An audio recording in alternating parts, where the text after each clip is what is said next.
bear with me. I'm doing landscape mode just to make sure that we're doing this correctly because I keep getting griped at about that. So right now we're in the yard again, and I figured I would try this again, being that last night we had some pretty good luck. So I'm gonna walk out to the trampoline again, bear with me. And I'm gonna turn this stupid freaking camera around, not on me, because I do not like that. Can I do it? Nope, you cannot, Lisa. You cannot do it. There we go. That's what I'm talking about. Okay, guys. I'm gonna go out here and sit and wait patiently. In a second. Don't know if you guys can see this, but no, you can't see it. But I've got my other camera here, so I'm gonna try. This is the one I bought that didn't work so good, but I'm gonna try it. So I'm gonna take this out as well. I can flip and do that. And we will see, do some comparisons later. But to me, it's never been the iPhone nor the video camera. In my opinion, it's always been the fact that they submit frequencies,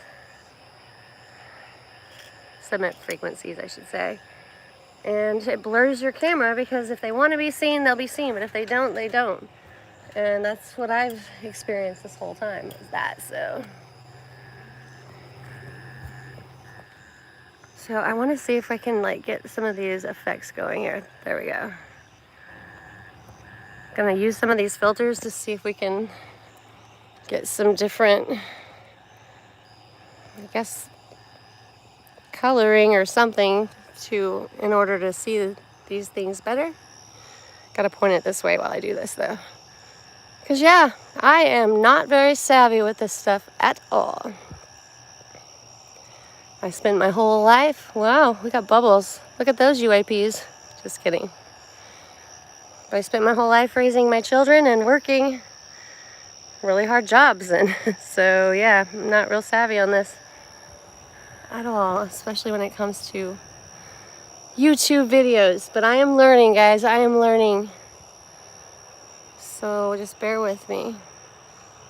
All right, trying to see if I have the chat on correctly.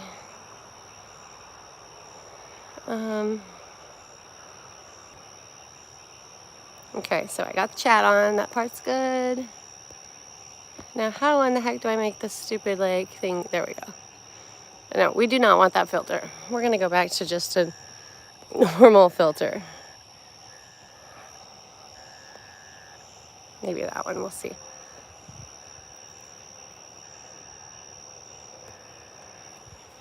All right, so just to give you all some bearing as to where I am, I'm going to point the flashlight out here. You know, it's crazy, like, even with this mag light, you cannot see anything. This is so weird. So it doesn't go any further past the pasture, and believe it or not, I'm on the trampoline tonight again, so we should be able to see a lot further with this mag light. But I've told you all before that sometimes they block it. They block as far as the light can go. They kind of put up a barrier. And that's the only way I can describe it. It's literally a barrier.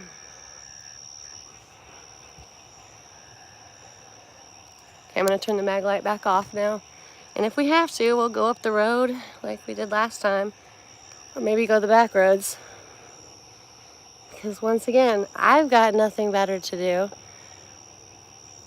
And sometimes I have to ask myself, why do I sit out here and, you know, wait to show you all? But I guess it's more so because I think the world needs to know that there's a bigger picture. There's something more going on. Like a lot more, to be exact. I'm trying to lighten this up too. Nope, that's still bubbles. I don't know what that's doing. Gotta find something that will like bring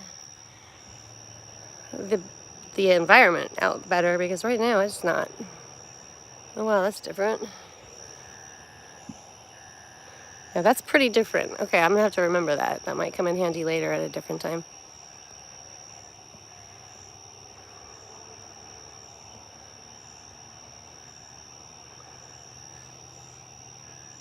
Okay, we got one, guys. We do. It's way over there in the distance, and I don't know if you can see it yet, but I certainly see it. And at the same time, I'm gonna hold this up.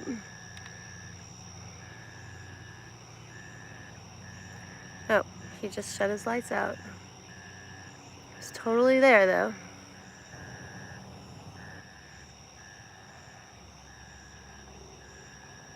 Now it's completely gone. The second I picked up my camcorder, it literally disappeared. So I'm gonna go ahead and shut that off, I guess. Because for whatever reason, I don't guess they're liking that, so.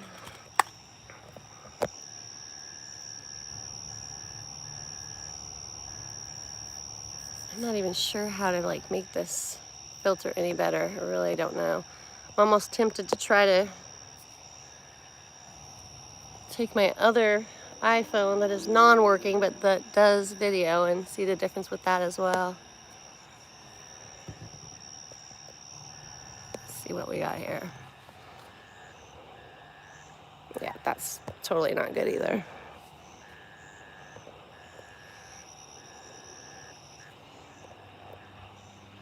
Just wanted to know where that little guy went.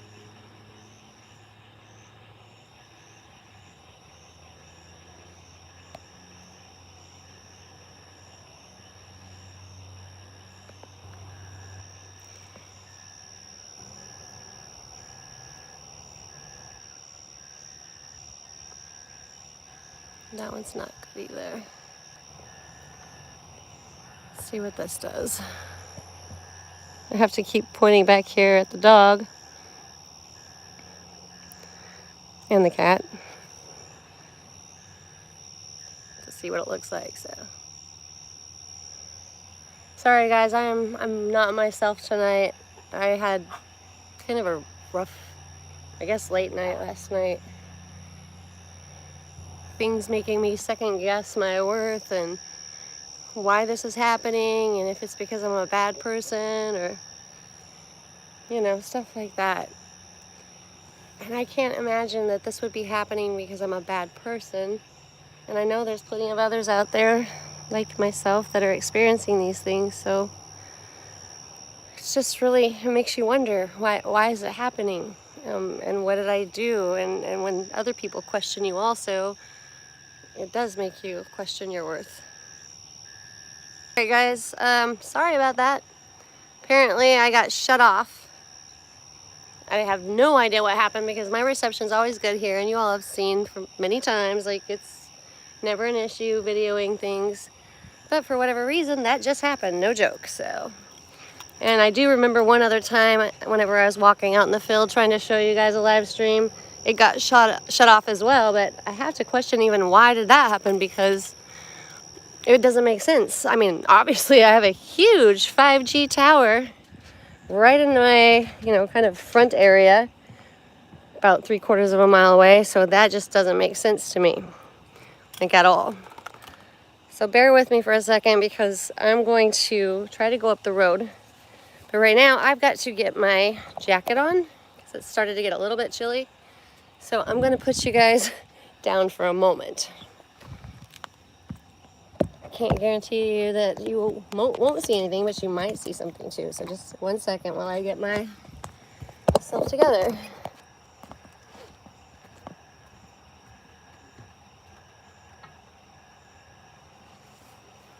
All right, coat's going on. Just letting y'all know what I'm doing. And I'm gonna have to walk through my house to get to my car to take you all on a ride because there are spider webs literally hanging from every tree here. And not just like one or two, I'm talking by the thousands. And spiders and webs do not bother me, but when you put like 1,000 of them and you gotta walk through them like a freaking curtain, there's a problem. So, with that said, I'm gonna take you through the house and then out the other side.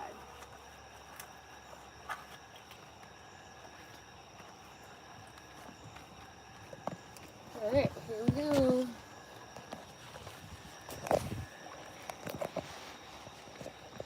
And guys, as soon as I get through this house, I'm gonna read your chat here, so go Kim.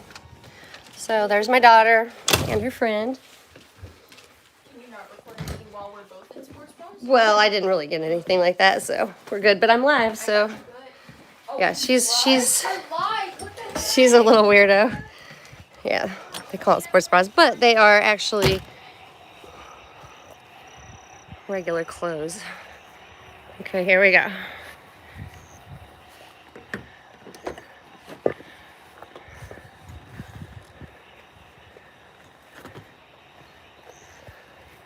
Okay, one more second, because I got to get the keys.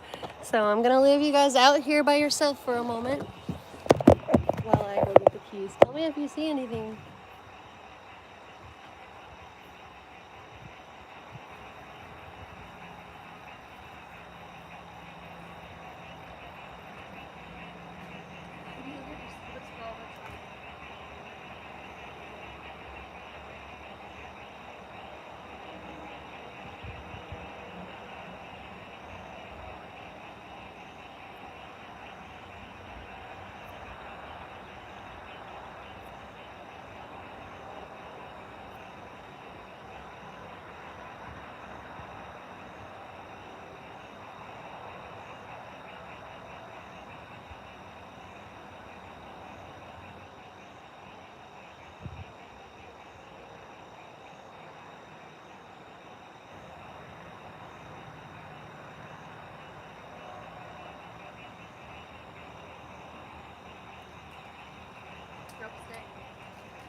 Alright guys, bear with me, I'm filming.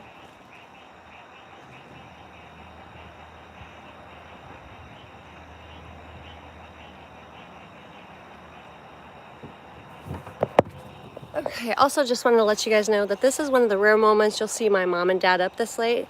See how the refrigerator's not lit up, but their door is. They just got back from Colorado about 10 minutes ago, believe it or not. Actually, it's more like 20 minutes ago, but yeah, no lit up refrigerator, right? So again, just to kind of share why that phenomenon was such a phenomenon, that would be why. Okay. Gotta buckle up or my freaking seatbelt will go ding dong all day long. My whole world is filled with ding dongs already, so I don't need any more by noise, that's for sure.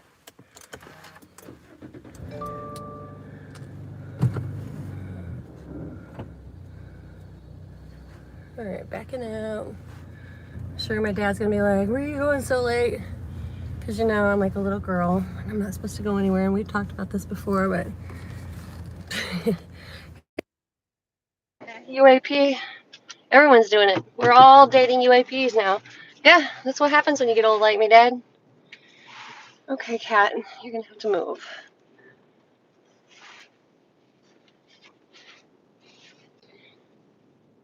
Funny thing is, I know he wouldn't believe that either because he doesn't believe anything, so I'm pretty sure if I told my dad that, hey, Dad, I'm your daughter, and I'm like, you know, pretty old right now and I don't need grounding, he probably wouldn't believe that either, so.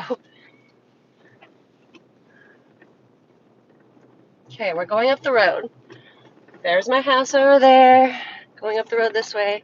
Now I'm going to try the different filters while we are doing this, just to see what we can get as far as our visibility goes. Nope. Nope. Yeah. I'm just kidding. No bubbles tonight. Maybe later in a bathtub. Alone again. Yeah, that was me sulking. Just kidding. Okay, we're going to go back again because I don't think any of these filters are helping the viewing process of anything we see in the sky anyway, so. Don't know why, but my windows are filthy right now. Okay, so I'm rolling down my window here. And I literally don't know if this helps at all, if you guys can see anything different this way or not, but we're going to try it. And as soon as I get my spectacles on, like seriously on, I can read the chat and see what you all said. And because I do not know how to do this, maybe one of you guys could walk me through it. I mean, I don't even know how to, I've been doing my YouTube channel literally through my iPhone this entire time. So I'm sure people are laughing at me. That's why I'm always getting the comments. Why are you so shaky? Why is the noise so loud? Why I can't hear you talk? You know, I get all of these comments, and I get it. I get it. That would drive me batty if I was trying to look at something and it was something that was actually interesting, and somebody's just like not doing the video to where you can even look at and see what they're showing, but you only just get glimpses. So I get it. I really do. But I'm just begging you all, bear with me, because I'm trying. I work so much, and I raise a daughter who's very active in many activities and sports. And on top of that, she's got a job now. So it's kind of crazy. Like, if I'm not having to drive like an hour and a half away to take her to her work, because she does work at Splashway in Sheridan, Texas, which is pretty well known, but it's quite a ways in a drive. So when her other ride buddy's not driving, I'm stuck with doing that. So just letting you all know why maybe my video seems shaky. Maybe I seem like I don't know what I'm doing. I mean, I'm going to tell you, I do not know what I'm doing. But one thing I do know is I'm showing you guys a portion of my life that I've been persecuted for. I mean, a lot. You have no idea. You know, I mean, like, as if Morgellons syndrome wasn't enough to be persecuted for. Then, you know, you start seeing this crap in the sky that's not supposed to be there, which is what brought a lot of you to my channel, as well as, you know, those that have Morgellons, whatever your reasoning be. All of these things are just quite crazy. And we don't need persecution. We are screaming and crying out to the world, like, look, this is real. This is real. This is happening. You know, we're not like, hey, torture me. I love it. I love it when you torture me. Crucify me, please. Please remove all my friends and my family from my life and make them look down upon me and make them think that I'm crazy and make me feel like I'm just not worthy. Like, nobody does that unless they're telling you the truth. And that's one thing that I have not let stop me. I mean, I've lost much, but I don't care. I don't care because I have a whole different eternity coming. And this is temporary torture. And compared to what my Lord Jesus Christ went through on the cross, this is nothing. You know, it's like the book of Job. Like, really, though, this is nothing. I can do this. I'm a warrior. And I know most of you that are here or those that tune into my channel every now and then, you're warriors also. You are warriors because even if you're not speaking out about it yet, at least you're seeking. You're seeking answers. You're looking for answers. You know, and that's what matters. I mean, you got to start somewhere, right? And where one person is good at something, you know, else another person might be good at other things. And then we actually help each other by doing that and sharing our information and communicating in that way. And I wish a lot more people would start doing that because, again, we're an army. We just got to utilize it. So right now I'm driving a different way than what I've taken you all. This is the back roads going around. It'll make a circle basically back to my house, but the back roads, we're going to end up on I-10 here shortly. And, oh crud, you know what? There's a bunch of road construction going on. I may not be able to go to the right. I guess we'll find out here in a second. So, it is so super dark out here. And by the way, down this road coming up, about 29 years ago, 26 years ago actually, this road here, we built the very first log home in Sealy, Texas when I was married to my husband of 15 years. We moved here for a year. He was so miserable after he got out of the Navy SEALs, and so that's when he went and he did, you know, Blackwater. And then from there, the rest was history. He went everywhere else, and we ended up divorced. But every time I look down that road there, those were some of the most precious, beautiful moments in my life. You know, I'd had my third daughter here in this area, and in that log home, she spent her first 3 months of her life.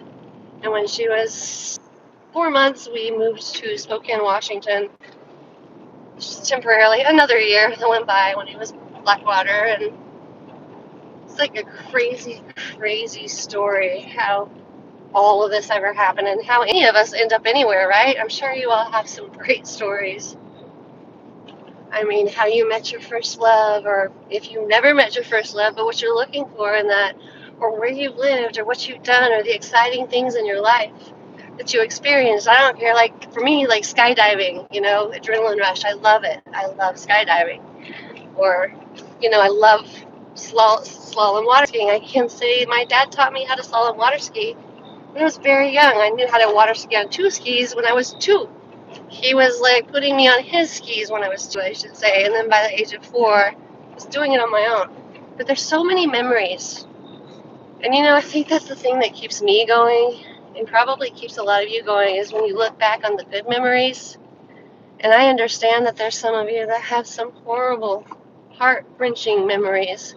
And I'm so sorry for that.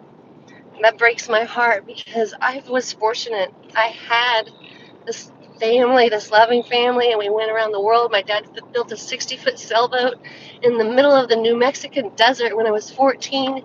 We auctioned off everything we had in life, and I mean everything, our clothes, his business. He was a welding machinist. He had his own business.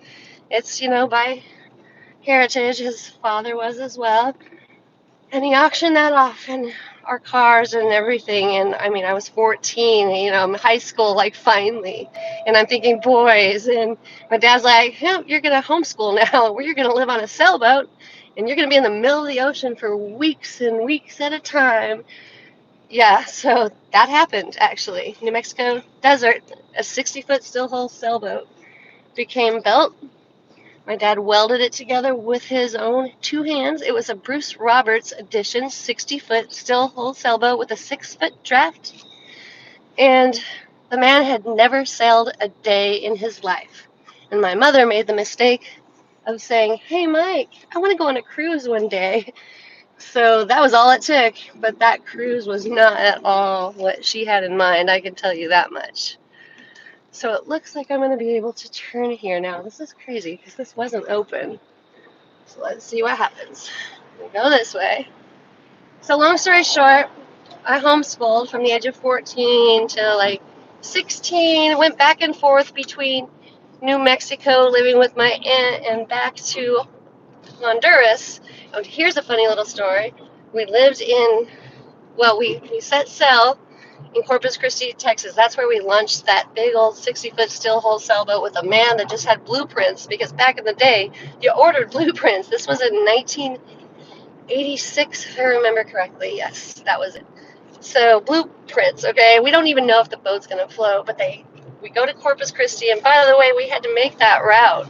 Drive that route with a big white PVC pole hanging from the top of our car with the exact, length and distance that it was going to be when we traveled with the boat. We had to drive it first and make sure that we would clear all of the overheads, or the clearance, make the clearance on all of the overpasses or bridges or anything like that. So we drove that first during the summer, and then of course during my freshman year of summer, we finished off the sailboat. My dad put mahogany everything in it. And us kids, I'm the oldest, and I have a younger brother and sister. And we actually carpeted the inside, the interior walls, and we put in like makeshift mattresses. And then for a water source, we put in a waterbed mattress in the hole in the berth of the belly area of the sailboat, and that was our water source. So long story short, launched in Corpus Christi. They lowered that big old 60-foot still hull sailboat that was hauled by a homemade makeshift trailer that my dad also built to haul it there. And when it plopped down into that water and it came back up and it like bobbed back to the top, I mean, we had a crowd cheering. We had newspapers from far and wide following us anyway, from the state of Missouri throughout our whole ordeal. But, in New Mexico, it's a desert. So when you get newspapers saying, what does this man know? They called him Noah. They're like, is he expecting something that we should know about what's going on? Because you don't see stuff like that there, or you didn't, not in that day.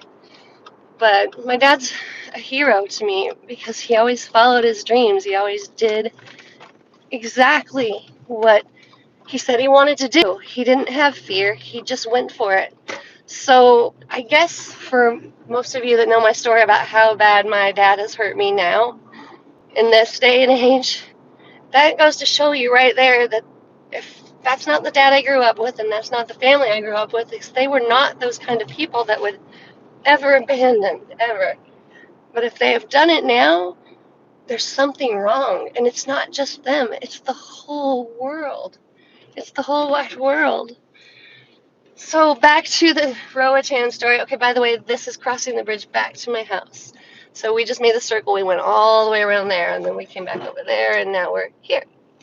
So house is that way, where the lights are. So back to that story though. When we finally got the cells in, we had to. Well, the first night out to sea, we hit, no joke, 60-foot seas. We were thrown from one side of the sailboat to the other, and my dad never has sailed a day in his life. He thought he killed his family. He didn't tell us that till years later. We just trusted, but we actually had a cat out on that sailboat with us. And even the cat was puking. There was just vomit flying everywhere. I'll never forget it. My brother and my sister were hitting each side of the boat with every toss of the sea. And when I say 60-foot seas, that is no exaggeration. Nothing in my life is an exaggeration. It is a real, true blue story. And it is not a story, it is 100% a fact. So here we are flying around, and we finally got out of that mess. That was the first night out of Corpus. My dad turned the boat around, and we made it back to Corpus Christi shores. So from there, we took the intercoastal waterways to stay away from the big seas until my dad kind of figured out how to sell a sailboat, especially a 60-foot stillhole sailboat. So, it wasn't a catamaran, it had the 3 sails. So it was just one of those learning experiences, but we made it to Key West, Florida, and from there we set sail. And here's what ultimately happened. Went through Belize and Guatemala and got almost to Honduras, or did get to Honduras, but hit a coral reef. So a coral reef right off the coast of Roatan, Honduras. And I know many of you are familiar with Roatan, Honduras. So here's the kicker and the best part of all. So we hit that coral reef and it punctured the boat. The boat started sinking. Well, the nearest place for help anywhere was the island of Roatan, Honduras. And all of these natives came, going out in their boats and coming our way. And, they got the boat. They rescued the boat. They pumped the water out. And the nearest place to pull it in was to their island. Well, my dad was one of the very first sail and dive charter businesses in the state, or the country of Honduras, island of Roatan.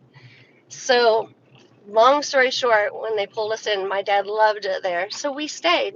My dad's a simple man. He's a country man. Bloomfield, New Mexico, population was like maybe 1,000, 1,500, like 1,500, somewhere in there. But I mean, he loved Honduras, so we started doing sail and dive charters, taking people out for excursions. Sometimes my brother would sail the boat, and sometimes I'd be the cook, the maid, the whatever, and the 2 of us take it out. But we took turns. And when we finally realized that the island was growing and more and more people were coming, it started becoming, commercialized. And my dad, being a simple man, he just had enough. So he said, okay, I'm done. And my uncle was a chemical engineer here in Houston, Texas. My cousin, by the way, helped build the Mars rover. That ought to tell you something right there. But long story short, my dad was like, okay, I'm done. My uncle said, come here, we'll put you into business, because my dad is one of the best welding machinists that there ever was and is, still to this day, even though he's in his 60s now. But long story short, my dad said, I don't want to be in Houston. I don't like the city. That's why I'm getting away from Roatan, Honduras, which is a small island. So he put his finger on a map, like by closing his eyes. He dropped his finger and it hit Sealy, Texas. So for those of you that wonder how or why we're here when I say we're from New Mexico, well, my friends, this is why. This is why. My dad literally closed his eyes, put his finger on a map because he didn't want to be in the city. And the outskirts of that was Sealy, and that's where his finger hit. And it wouldn't have mattered where it hit as long as it was the country, but that was the first place it hit. So here we are, Sealy, Texas. So it's crazy though. Everything's changed. The family's not the same. They're not at all the same people that I grew up with. Oh, I forgot to mention, while I was on that island in Roatan, 18 years old, that's where I met my Navy SEAL husband. They were in San Pedro Sula on the mainlands of Honduras, and they had a weekend off doing whatever they were doing in San Pedro or the mainlands. So they decided to take a weekend excursion to the island of Roatan. And I was actually in town that day getting gas with my dad.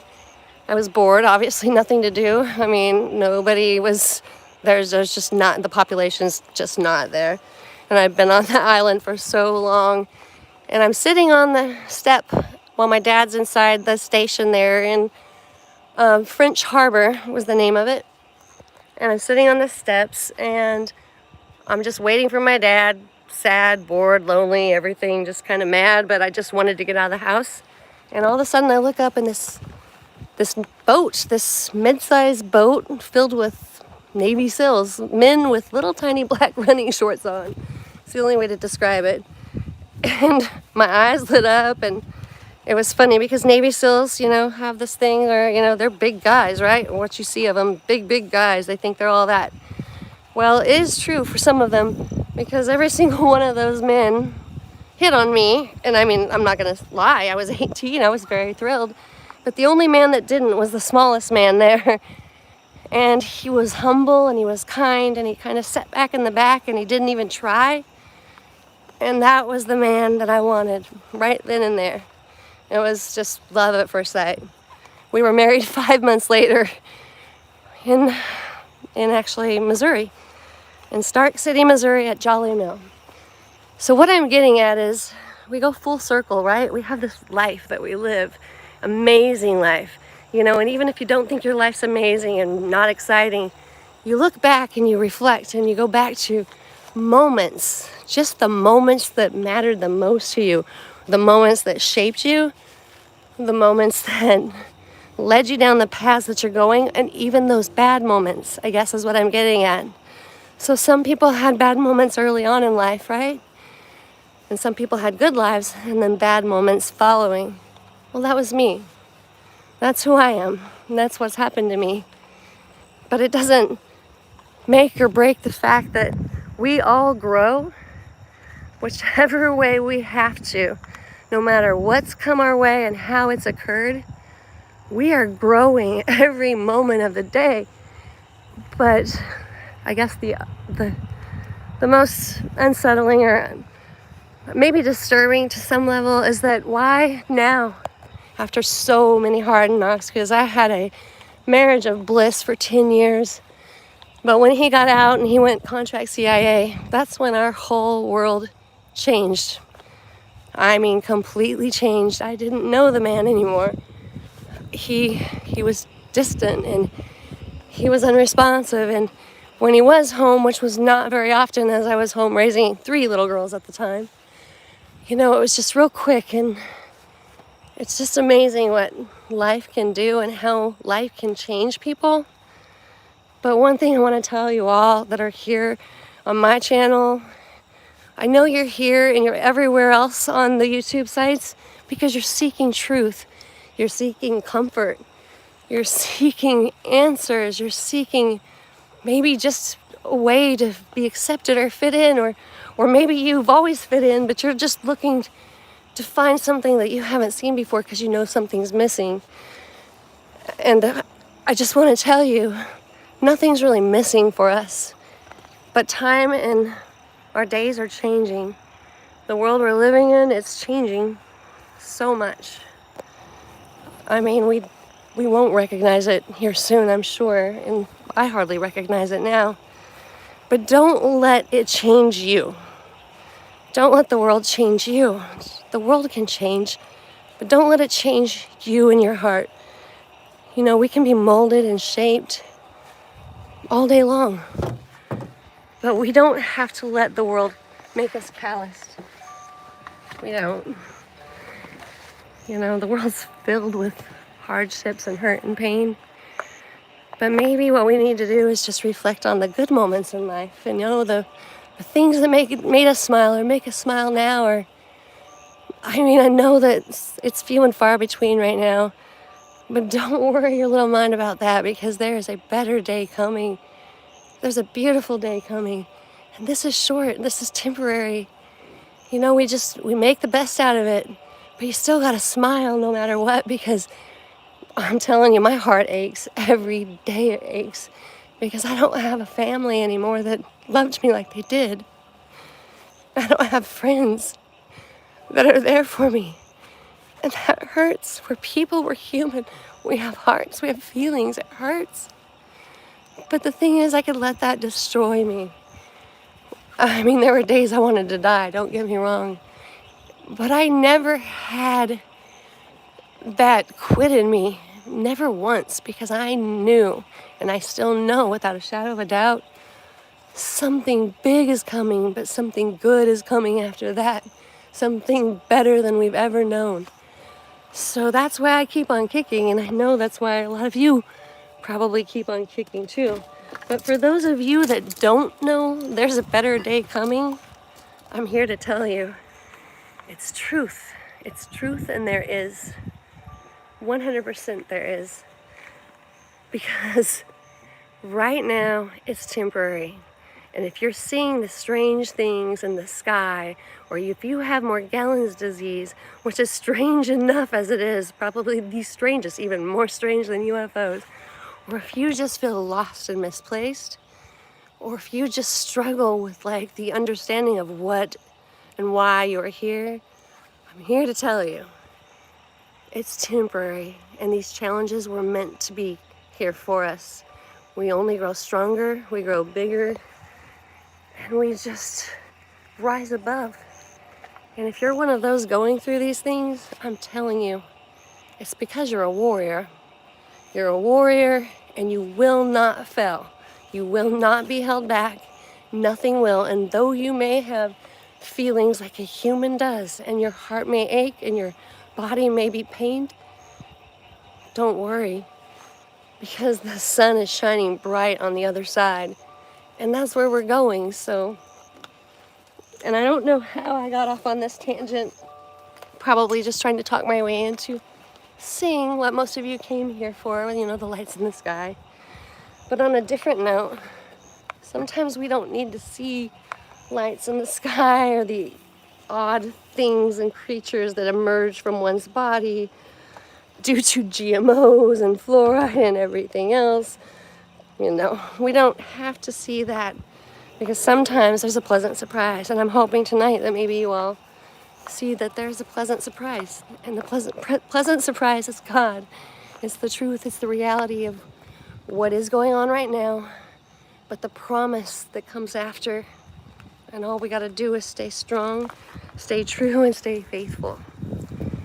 And there is a place prepared for us all.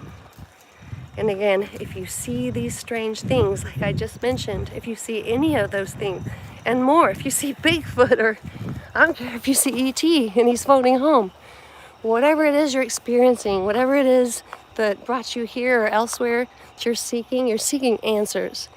And the answer is clear. If you see the things like we see, then you gotta know how very real our God is, and how very big he is, and how very strong, and how mighty, and how this is a temporary blink of an eye compared to what an eternal home and the most beautiful, wonderful place you could ever imagine that will never end. It will never end. It's eternal. Can you imagine, like, it never ends? And to my own respect, I remember as a little girl, I used to think I couldn't fathom never ending, you know? Like, how does a world or a day, and it never ends? I remember just laying in my bed, closing my eyes and dreaming, like flying through the sky and over trees, but doing it, and it just never ended. And for that right there alone, as a small child, it also brought into my mind how much hell must feel like for those that go there eternally. how that fire will burn and how that pain will fill and how hands will grab at you to pull you under and down, how you'll be in misery and pain and beg and plead to get out eternally. Never ending, no trees to fly over, no sky that you can even fly in, just flames. Flames and no flying, just burning. And I know I sound like a freaking Southern Baptist preacher, but here's the other thing about me. I left man-made religion because it hurt. It hurt. And I saw that they were destroying one another by fighting over who was right. And they were all marching to buildings every Sunday, every Wednesday night, every Sunday night. And they would go there and they congregate. And yes, you should always gather with those that are like-minded. But they would gather there and then they get out and they gather never again, not even for another individual that had maybe possibly never known the Lord. They wouldn't do anything else after that. And if they did, it might be simple, might be just something small here and there, like, oh, well, don't worry, I gave that homeless man $5 or whatever it may be. And that is not the entrance to the doorway to heaven. That is not. It's got to be full time. So if it takes a building to get you there, you're on the wrong track. You're on the wrong track because the church is here. It's there. It's yonder. It's everywhere. The church is wherever those people are. And no matter how you choose to gather, like we are right now, we're gathering, we're here, we're listening. This is church. Because church has become a bad name, in my opinion, because people look at it in disgust because they've all been hurt or pained by it. And I know I've got a friend out there that told a story on his own channel about how a preacher, when he asked questions, turned his back on him. And he said in the preacher's defense, that maybe he just didn't know how to answer it. But I call bull. I call that wrong. Because you know what? The answers are in your heart. The answers were in his heart. And you better know how to answer that. And here's also why I call bullcrap on that. Because I asked my dad the same thing not too many Sundays ago when we decided, due to C-19, see you later, we would congregate at my sister's house and all of us would do church like we always grew up in. My dad, being my dad, song leader at church and, Lord's Supper attendant and many other things. We sat out there and everyone talked about the Bible and talked about verses and this and that. And they were beautiful verses. I mean, wonderful. They were all good, like happy, happy verses. But you know what gets me? At the end, I said, what about Revelations? What do you have to say about that? What do you think about the book of Revelations, Dad, Michael, Stacy? It's my brother and sister. Not one person said a word. They actually almost ignored me like they usually do. Actually, like I didn't speak or, oh, she's just messed up. Look at how many times she's been married. Look at what a failure she is. Started out good, but look at her. It's got to be her fault. Those kind of scrutiny eyes that you get. But see, I know better. I know better. I know that my soul and my heart knows so much more than they know. And I only dream and wish and pray that they can know that much. But when that question was asked, it was just like skipped over, like I didn't say a word. And then I happened to say, right before leaving, when my dad looks at everyone, he's like, so, does anyone have any questions? I'm like, Dad, I have another question. What about that verse, your sons and your daughters will prophesy? Your old men will dream dreams, your young men will see visions, your nations will rise against nations. So this is Luke 21 I'm speaking of, guys. I mean, everything that we're experiencing right now. I said, what about that? And I emphasized your sons and your daughters will prophesy because I want to also advise that at this moment in time, I was already experiencing what I am now. This was just, actually, like I said, it was just that, I think it was April. Just, right when everything went down with this horrible, everybody stay inside and away and wear your muzzle, don't talk, don't touch, don't be near, stay in your homes, don't talk about anything. Because that's the whole reality of it. And I don't care what anyone says. I'm not dumb. I have Morgellons disease, okay? Morgellons syndrome is a better word. But I'm not dumb, okay? When you have what I have, and you see the things that happen to yourself, and you go down to the CDC and you sit 72 hours in an emergency waiting room with homeless individuals, people that have AIDS, people that are suffering from diseases, and you sit there and patiently wait because you know there's something terribly wrong with your body and that it is just daily deteriorating, and the things that you see we were told could not be real. When you sit there and you wait all to get into an office, and the second you walk in with your little specimens that you want to bring, you know, you walk in there, you don't even have to say a word. They look at you and they're like, what are you here for?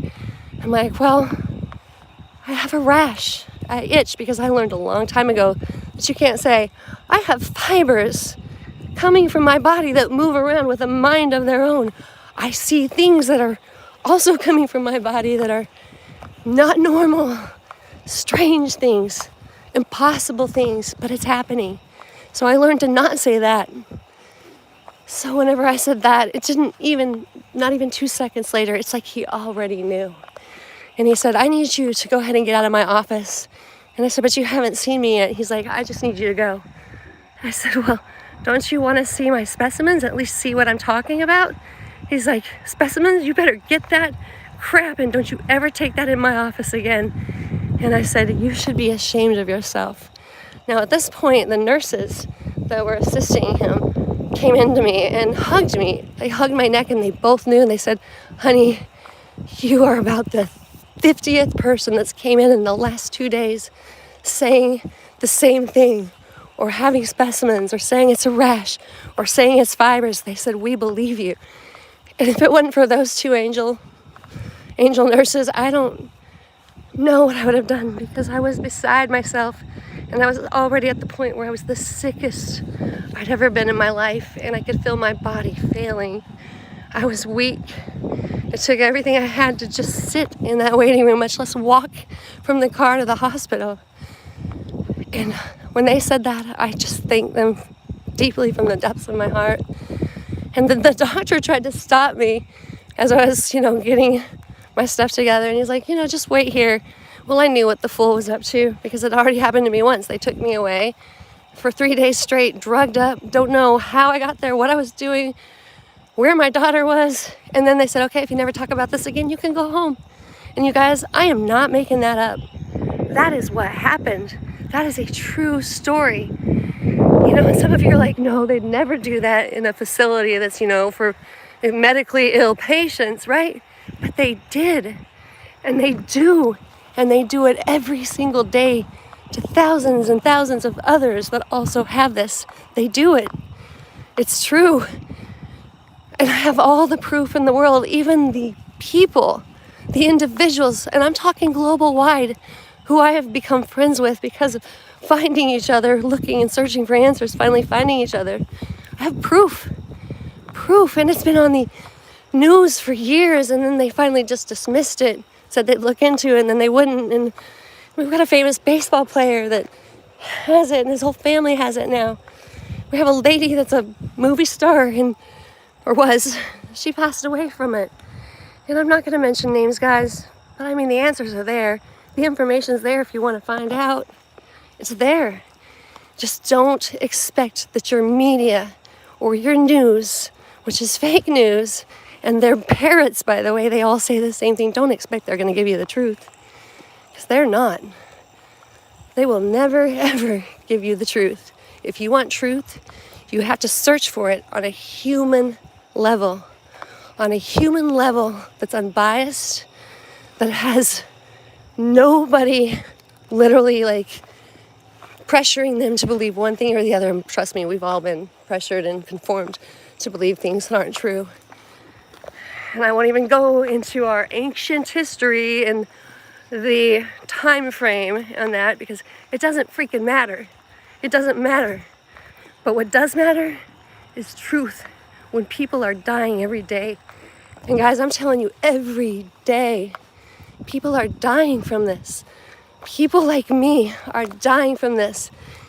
And you guys, if you can hear me half the time when I'm on camera, I'm always out of breath. I have had so much energy my entire life, always active. I've never, ever had issues with my stamina. I mean, I could run a marathon if I wanted to, but you hear me out of breath, and half the time I'm just walking 20 feet. 20 feet, guys. I'm not that old. This is this disease. And when you know it's slowly eating away at you and you're slowly dying day by day, and you know that there's nobody out there in the entire world that's going to help you, it's going to reach their hand out, that's going to say it's going to be okay, we're going to get you help.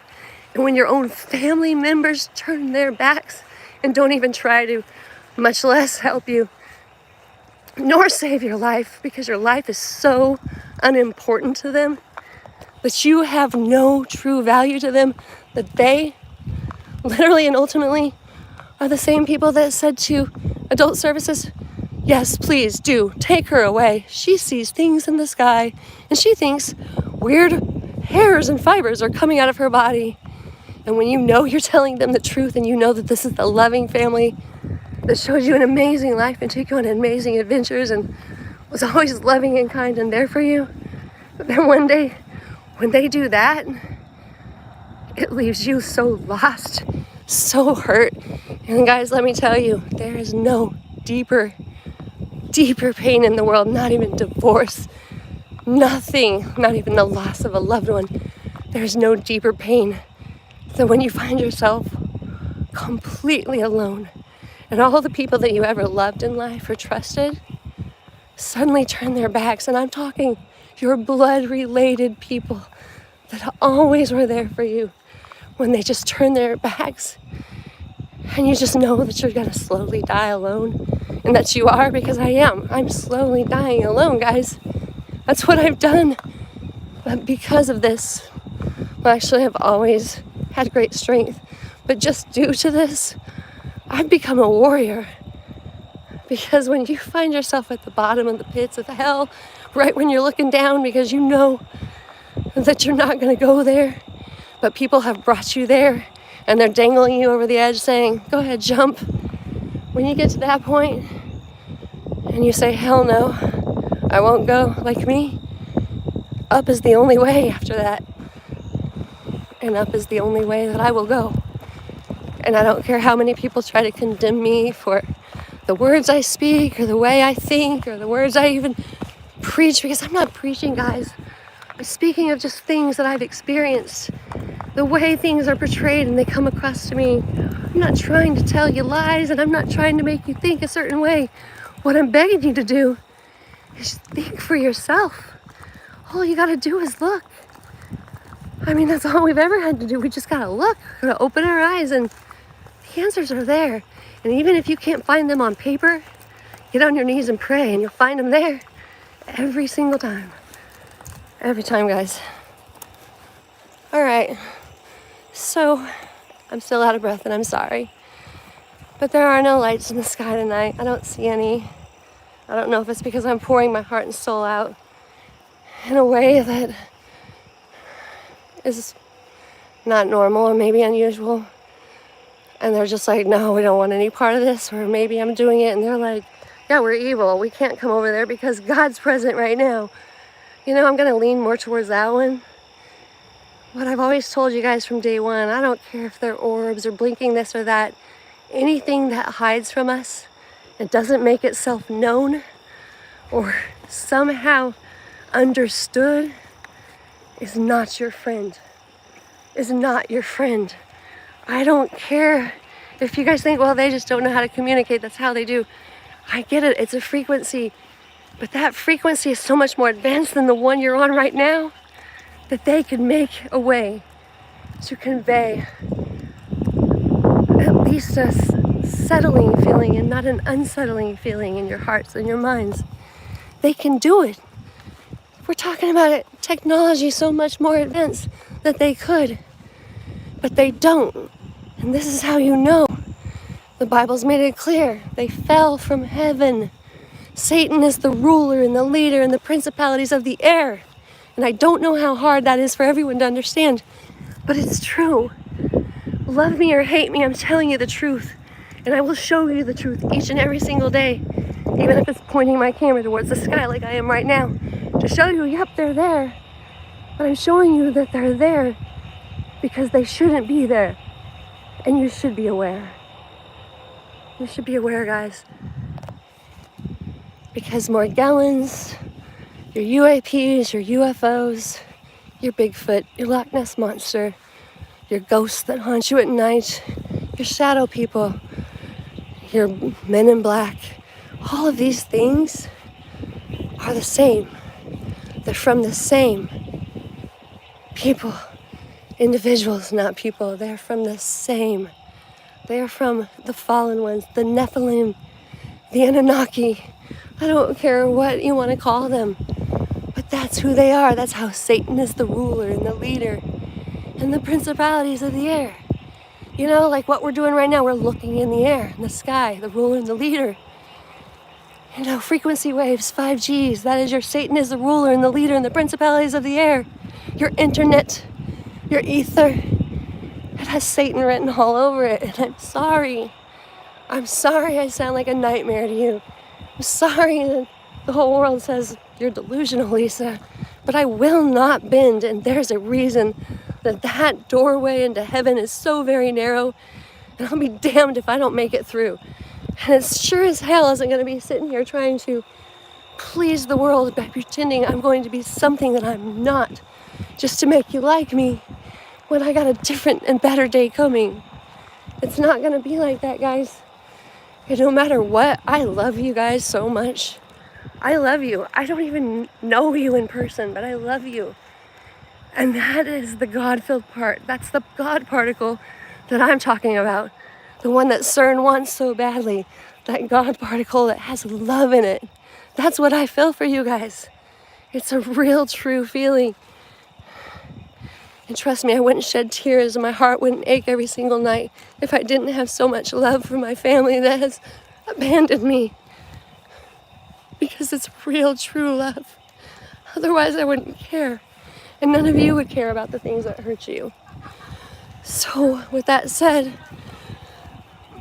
you know what's right and what's wrong, and you know what's true and what's real. Satan's real, but God is the answer. God's the answer. Love you guys.